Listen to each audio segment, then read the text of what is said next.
As members of Parliament discussed the adoption of Children Amendment Bill in the National Assembly on Tuesday, the Attorney General and Minister of Legal Affairs Anil Nandlall Senior Counsel said that the government will be intensifying its efforts to protect children. These efforts, he said, will include the development of a new law to counter human trafficking. This convention supports the protection of our children from these crimes by requiring each state to put safeguards in place to prevent the harm and exploitation of our children. That is why lawmaking can never be an act in isolation.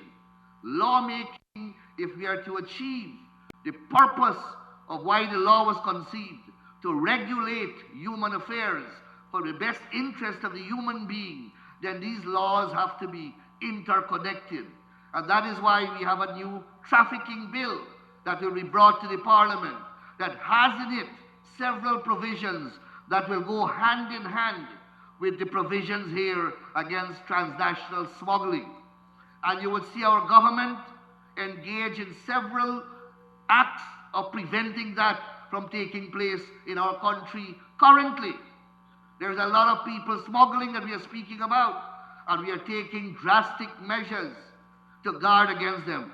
This convention speak about that. Many times we have issued statements and we have made public the issue of children being what we believe to be are trafficked through our borders. This bill, and I use this opportunity to highlight that for your attention, that the world is frowning upon that, and countries across the globe are implementing statutory and other protective mechanisms to guard against transnational crimes, with children being a victim in particular.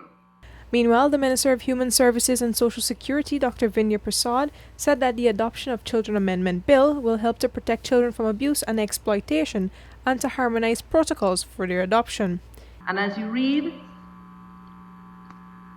the amended bill, which is before you, you will also appreciate, if you read the bill in its entirety, there are many safeguards, such as ensuring that information is preserved as it relates to the child's parents, and also the prospective adoptive parent should be thoroughly evaluated, and we are ensuring too that every conceivable thing that needs to be done to ensure that the child is protected from the ills and abuses, those things must be dealt with within this bill.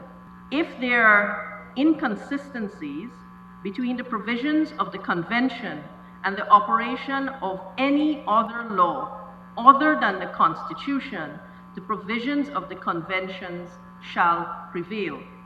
This is 35B2, and this is important because it removes any kinds of tangle that can arise between or among different laws that are within specific countries.